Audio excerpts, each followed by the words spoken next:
These spectacular lobbies were mute witnesses to the 2611 carnage.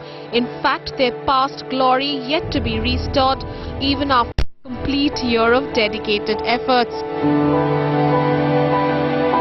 The Oberoi Mumbai has been shut ever since, expected to reopen in the first quarter of 2010, while the heritage wing of Taj will be reopened gradually by the first half of the next year.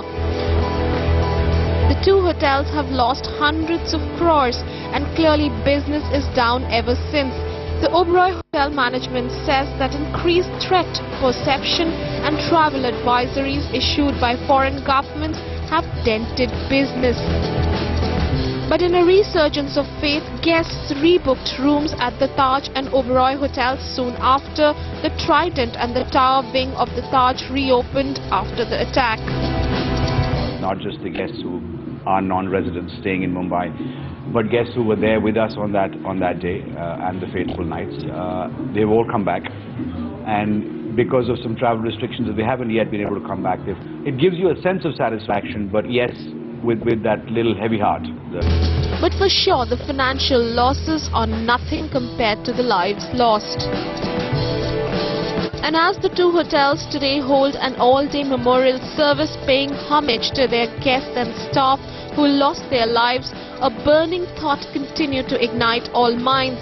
Have we learnt our lessons?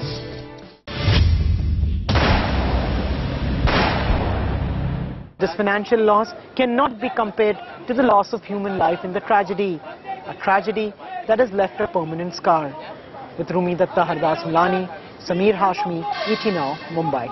In fact, one of the first victims of the terrorist attacks on 26/11 last year was at Colaba's Leopold Cafe. 1 year later, Sameer Hashmi finds out how the restaurant has fared since that fateful and horrible evening. No chance, not over my dead body. No chance at all. Farhang Jehani, the owner of Colaba's iconic Leopold Cafe, will not part with his restaurant. It's seen many events unfold over nearly 147 years, and these bullet holes are reminders of its darkest night, when 10 people were killed on 26 September last year. There was a 2020 match between England and India, and Dhoni was batting. That is when we went up. It was hardly 2 minutes that I happened to reach that I heard a loud explosion. That was the first hand grenade that was thrown inside. I didn't know. I thought, I was wondering who's playing mischief by bursting firecrackers. But when I saw black smoke coming up, I was scared. Then all of a sudden, it was just a question of a few minutes that we heard a firing. And this firing went on for almost 1.5 to 2 minutes. Farhang reopened the cafe only 3 days after the attack. And since then, the size of the crowd visiting the restaurant has just been growing. A lot of tourists have come in to tell us their support, to show their solidarity, as well as to tell us that we salute you.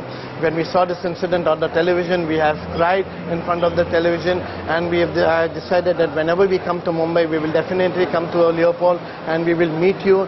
Many of them take it a pride to click pictures with us. The restaurant has no special plans for the first anniversary of 26/11. They plan to light candles and observe a minute's silence in the memory of those who lost their lives. It was exactly on this very day that life at Leopold Cafe changed forever.